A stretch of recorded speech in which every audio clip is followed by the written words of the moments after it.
Kalian pernah kepikiran gak sih dari mana air hujan terbentuk? Sinar matahari membuat berbagai air di permukaan bumi menghangat, seperti air sungai, air danau, air laut, dan lainnya. Setelah air menghangat, air akan berubah menjadi uap air dan menguap ke udara sampai ke langit. Itu disebut sebagai proses evaporasi.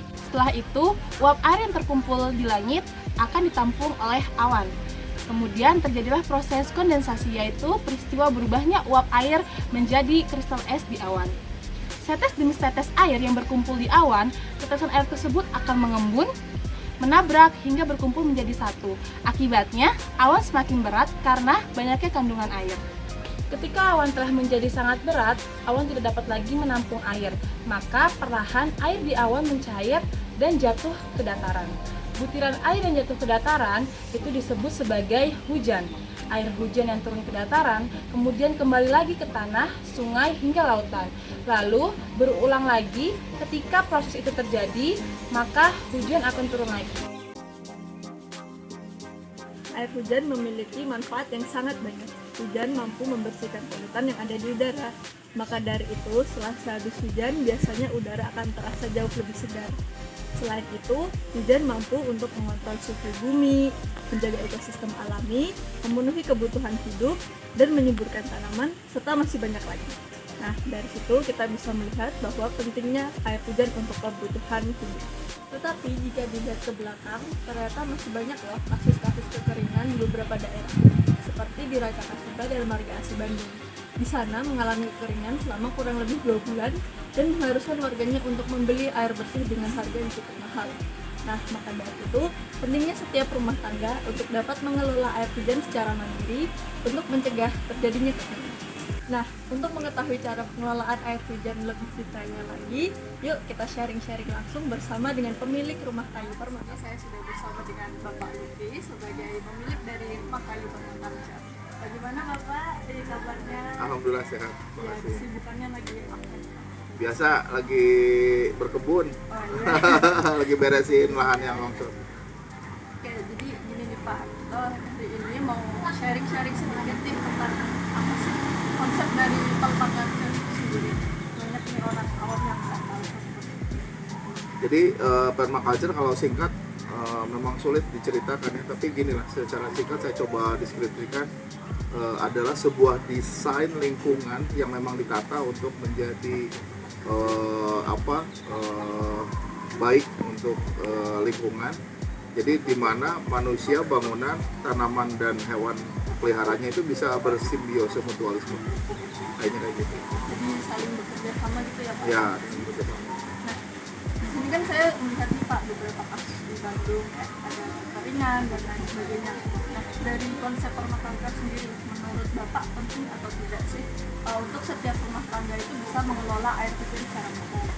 Wah ya ini paling penting ya, gitu. Paling penting Indonesia itu maaf ya. Jadi ketika musim kemarau kekeringan, ketika musim hujan kebanjiran gitu. Itu berulang dan buat saya sebetulnya kok kayak nggak belajar ya dari yang sudah terjadi gitu. Jadi salah satu etika di permaculture kalau menurut kami hubungan kita dengan Allah itu bikin bumi cuma satu, jadi harus dijaga benar-benar. Nah, salah satu teknik ngejaga di sini adalah panen hujan. Jadi kita gimana caranya dapat air berlimpah, kemudian diparkir masukin ke dalam bumi pakai puluhan biopori gitu ya, pakai ada yang swale apa segala macam biar masuk ke dalam bumi. Nah ini yang kayaknya nggak dilakukan banyak orang gitu. Saya sudah mendesain bahwa rumah saya harus menampung berkahnya Allah yang namanya hujan. Jadi hujan itu nggak boleh lewat dari rumah kayu. Jadi setiap tetesan itu saya gunakan talang sederhana, kemudian ada filter sederhana penahan daun-daun kering, kemudian masuk. Jadi seperti nanti dilihat di sini ada pipa merah. Pipa merah itu untuk menampung air hujan yang pertama. Kemudian ketika udah penuh, air hujan berikutnya yang bersih itu akan masuk ke pipa yang warna biru, sengaja dibedain, kemudian masuk ke penampungan. Di penampungan ini kemarin selama hampir 5 hari atau 4 hari itu contoh banget ya. Tetangga-tetangga itu udah nggak punya air. tetangga-tetangga itu ada orang Belanda di situ, si Pet, ada Pak Hasbi, ada Pak Endang, itu lewat-lewat mereka gelisah, oh nggak ada air berapa hari. Kita tuh nggak nyadar nggak ada air. Kita tuh nggak nyadar, oh nggak ada air gitu, bertahu gitu, nggak nyadar kekeringan karena apa ya, bunker air ini selalu penuh gitu ya, selalu penuh dengan ya dulunya sih saya mencampurkan mata air dan air hujan itu dalam satu apa namanya bak besar di dasar gitu Mbak. Untuk kendalanya apa sih Pak? Bikin panas jadi Kendalanya gini, kalau buat saya pernah menyarankan ke sebuah perumahan gitu ya, saya pernah ngobrol sama developer, kalau diizinkan sebetulnya saya ngasih saran gitu ya untuk developer ini semua air hujan ditampung. Buat developer ternyata itu biaya tambahan, ada talang-talang, udah langsung lah atap langsung aja ke bawah, ke selokan, kemana kayak gitu, itu mereka nggak keluar biaya lagi.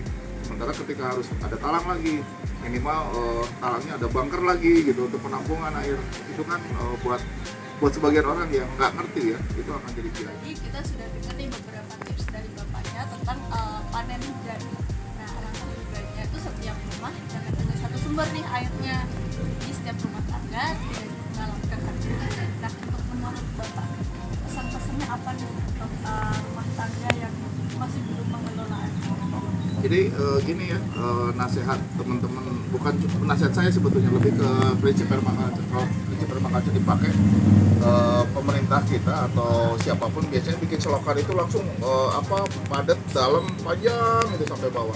Itu hanya akan mengalirkan air dari dataran atas, dataran tinggi ke dataran rendah. Akhirnya banjir. Setiap ada selokan adalah dikasih swale namanya. Swale itu belokan sedikit ke area yang kita di rumah kita untuk area air sekedar mengalir lewat, karena berkahnya Allah itu pasti ada manfaatnya.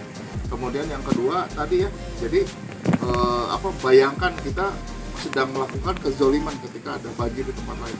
Sementara tadi ya di sini di rumah permaculture atau RKP kita sudah membuktikan begitu banyaknya air sehingga ketika masyarakat lagi kekeringan 2-3 hari 4 hari air pump nggak jalan gitu ya, kita tuh nggak nyadar gitu karena ini kita penuh gitu, tangki-tangki kita.